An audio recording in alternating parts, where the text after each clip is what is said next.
I'm agitated, I'm mad, I'm heartbroken, I'll probably be incoherent in this commentary. Let me explain. Last week, the New York Times provided an astonishing news story on the Roma, colloquially known as gypsies, who were involved in the conflict in the Balkans in the late 1990s. And in order to protect them, the United Nations peacekeeping forces put the Roma in Kosovo to avoid the conflict between the ethnic Albanians and the Serbs. The problem was that they were in 3 displaced persons camps near Kosovo, and there was lead contamination and lead poisoning that leached into the camps because they were beside a lead smelting operation. And so many of them got sick. Some of them died. Some of them lost their hearing. Some of them lost their sight. That's what lead contamination does. Everybody knew what was happening. The peacekeepers were entirely aware of the predicament of the Roma and did absolutely nothing, even though they were formally informed in 1999.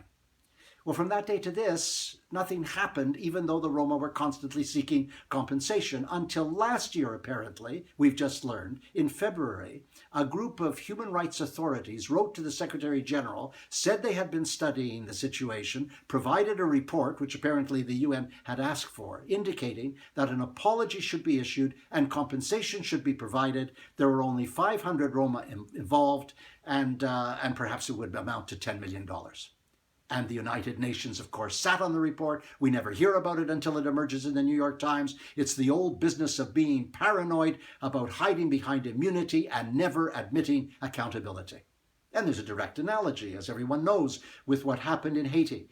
When the Nepalese peacekeepers brought cholera to Haiti, 10,000 people died, 800,000 people were sick, and indeed, it is suggested that this year alone, another 30,000 cases of cholera will emerge. The United Nations refused to admit it for years. They hid behind immunity. They finally apologized, and they set up a fund for compensation. And naturally, the fund is underfunded, and there's no energy evident to get the money in for compensation.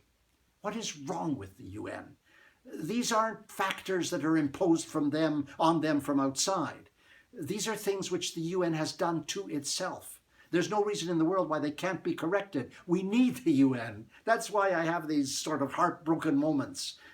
We've got Syria. We've got North Korea. We've got a United States administration which has gone nuts. We've got Russia and its veto. We've got terrorist attacks in Paris. We need the United Nations. Why these self-inflicted wounds? But we have a new Secretary General, and there are high hopes that he can correct things. Why should the UN damage itself in the eyes of the world when it can be corrected? That was last week. I'm Stephen Lewis.